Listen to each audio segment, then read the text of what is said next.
If you guys haven't already figured out from that intro, this video is a bit of a different one for us.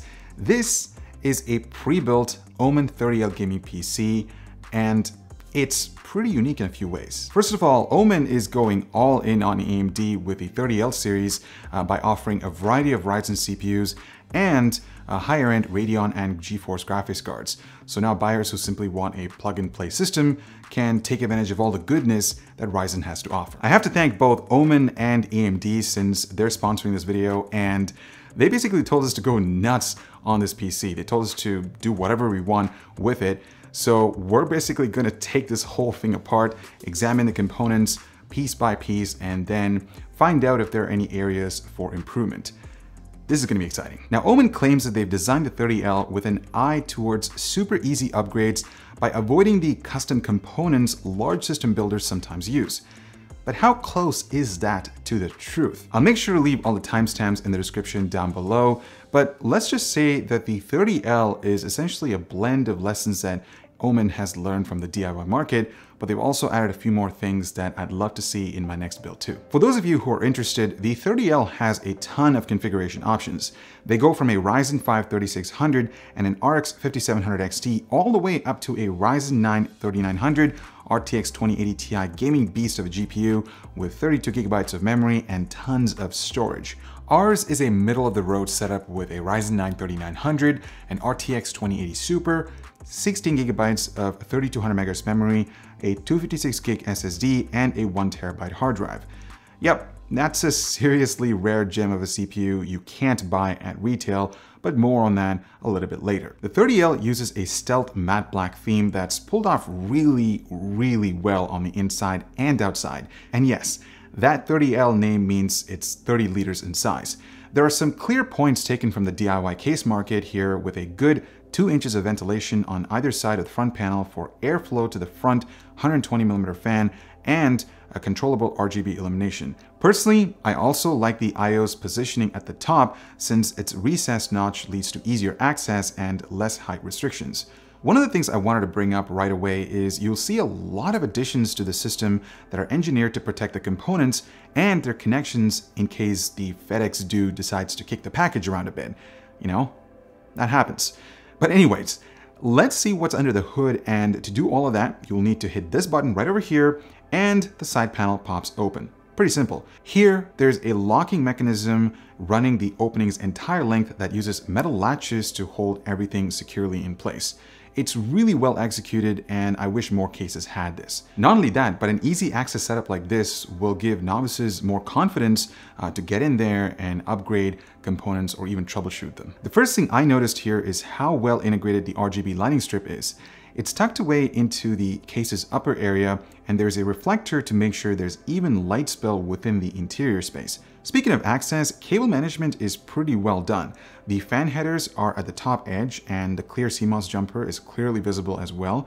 And while the NVMe SSD's position means only 2 memory modules can be installed, getting to it doesn't require removing anything else or shifting cables around. There are 2 plastic 3.5-inch hard drive caddies along the 30L's front, and they have completely toolless installation. In our case, a 1 TB 7200 RPM Seagate drive was pre-installed, but Omen also pre-wired the second spot just in case if you want to easily add more storage. Nice touch. Installation of a hard drive is pretty straightforward too. Just slide out the caddy, pop out the vibration dampening mounts onto the drive, lock it in place, and slide them back in. There's space on the caddies for 2.5-inch drives too, but Omen doesn't provide the necessary mounting screws. I guess now is a good time to discuss airflow. Even though there's plenty of ventilation, the lower front 120mm fan is the only one that can be installed since the rest of this area lacks any cutouts or mounting points. That's too bad, and I'd also like to see a dust filter here. That second fan is actually sourced from Cooler Master. While we can't find it anywhere in their current lineup, this looks like a high airflow OEM version of their Master Fan Balance series with an additional LED halo ring attached to it. It mostly pushes air towards the GPU's intake area and then onwards to the power supply, which has a side-mounted fan to take advantage of the natural right to left airflow in this section. A bit of that fresh air is also being funneled upwards towards the CPU area and then exhausted with a rear 80mm fan. And about that tiny exhaust fan, Well, Omen wanted to keep the chassis as narrow as possible, so adding a larger one here wasn't possible. Omen also provides a top-mounted 120mm fan bracket if you want to install one, but while the holes are there, the airflow certainly isn't. There's just a blank metal plate there, so I wouldn't advise doing that. Alright, with that out of the way, let's start taking this thing apart, starting with the RTX 2080 Super. It's held in place with a plastic brace that's supposed to protect it during shipping, but it also acts as a convenient anti-sag bracket. The card itself is pretty unique too. This is a reference card engineered specifically for system integrators, so instead of having a downdraft cooler like the RTX 2080 Super Founders Edition, it uses a blower style setup with a really awesome looking design. Now I know what you guys are thinking. Usually blower style cards run louder, hotter, and because of that extra heat, typically slower than downdraft designs. Well, as you can see, after 15 minutes of full load in a closed system, both cards run at very similar clock speeds. As a matter of fact, they were nearly identical over the entire test. Moving over to temperatures, the Founders Edition was slightly lower, but that didn't seem to affect performance in any meaningful way. It seems like NVIDIA's boost algorithm is working perfectly well here. With that said, the RTX 2080 Super in this system was a bit louder than the Founders Edition, but it also gave lower interior case temperatures. So there's a bit of trade-off, but not as much as I thought they would be. A lot of this card's ability to properly cool the GPU without getting overly loud comes from its massive copper heatsink and a vapor chamber design. You should also know that the board's design is the same one used on the Founders Edition with an 8+2 phase VRM layout. Alright, with that uninstalled, there's two really interesting things we noticed. The first is the brilliant way Omen is handling the Wi-Fi on the system. A lot of the motherboards use these antennas that are used to isolate the wireless signal from interference, but they are a royal pain in the butt to find a place for. Here, the antenna arrays start at the M.2 Wi-Fi module and they run behind the motherboard tray and then split and ends on either side of the front panel's Omen logo. While most of the antenna is behind metal, which would technically reduce EMI and signal strength, the last 3 inches are broadcasting through that clear tempered glass panel. I love it. The other cool little addition is the secondary SATA-powered controller board, which houses all of the necessary functions for RGB lighting in Omen's control center. That means you can install a different motherboard, hook up to this board, and then still use the built-in app. The control center is actually one of the cleanest and most straightforward pieces of software I've ever seen in a while. Here you can control fan speeds, different RGB zones, and a whole lot more, so having the option to use it with a new motherboard is pretty nice. The next stop on our little tour is the Ryzen 9 3900 processor, which is the real star of the show, since you can't actually go out and buy this thing. And no, it's distributed directly to AMD's system partners, so they can incorporate a high-end processor without worrying about excess heat and power consumption. AMD's engineered the 3900 in a pretty straightforward way. It's a lower power 65-watt version of the 3900X, which features the same 12 cores, 24 thread layout, but it runs at lower clock speeds to keep the TDP in check. But what are you giving up over the 3900X? Well, it turns out not that much. I mean, sure, the 65-watt chip performs a bit slower, but there's still 24 threads chewing away, and that means super fast runs through productivity apps.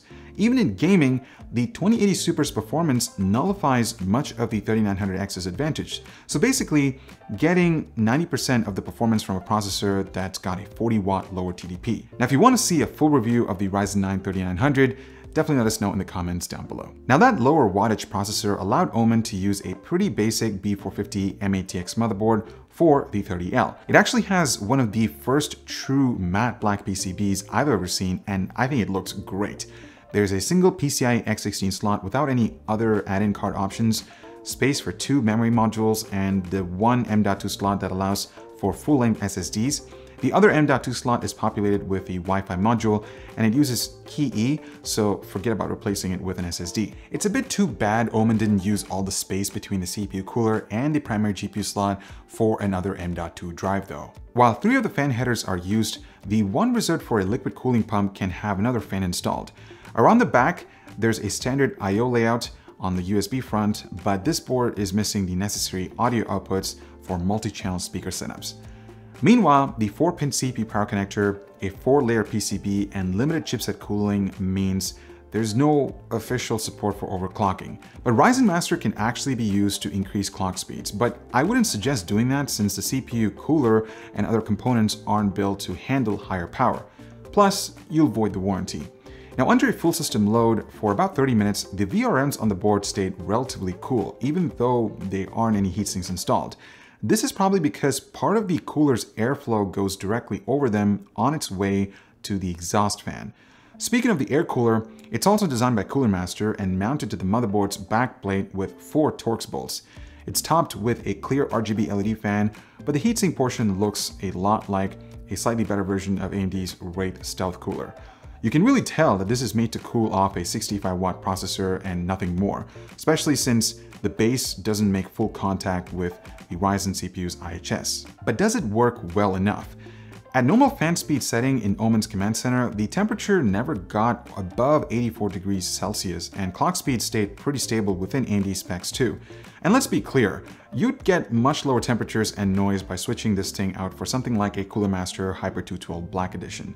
As for memory, Omen's using HyperX Fury RGB 3200 MHz CL16 kit, and these seem to be the only ones whose RGB lighting can be controlled through the built-in app. Meanwhile, other modules I have which aren't Omen certified defaulted to 2400 MHz, and there's no way to manually set speeds in Ryzen Master, the BIOS, or any other piece of software. So it looks like Omen has optimized their systems for their own validated memory modules. I mean, I hope that this changes in the future because it does limit memory upgrades. The 500 watt 80+ silver rated power supply also comes from Cooler Master. And there's a few unique things about this too. It has flat black cables that blend in perfectly with the 30L's interior design, and unlike a lot of other DIY PSUs, it uses a single rear-mounted exhaust fan instead of a large 120mm or 140mm intake. Unfortunately, it doesn't actually have an on-off switch, so if you'll need to unplug it, if a power cycle is in need, or the system needs to be completely turned off during extended periods of time, you're out of luck. Now, just so you guys know, we did put back the system together after the teardown process, and as you can see, it works. I mean, isn't it amazing to see systems work? They should. You see, while we don't cover a lot of pre-built desktop systems on the channel, taking apart the Omen 30L showed how much these systems are evolving to offer more of what gamers are looking in a plug-and-play form factor. I mean, let's get real for a sec. For enthusiasts like you and me, these things will never replace the joy of building your own PC. I mean, it's obvious that Omen did take some inspirations from the DIY market by implementing better components and also offering users easier upgrade options as well. Not to mention, the design is definitely different from pre-built desktop systems from generations ago, and I hope that that trend continues. The 30L isn't necessarily perfect, but I'm excited to see what the next generation of AMD-based gaming PCs are going to look like because the new Ryzen CPUs are right around the corner, so that's exciting as well. So on that note, thank you so much for watching. Make sure to subscribe and hit the notification bell so that you don't miss out on any new content. I'm signing off, and I'll talk to you guys in the next one.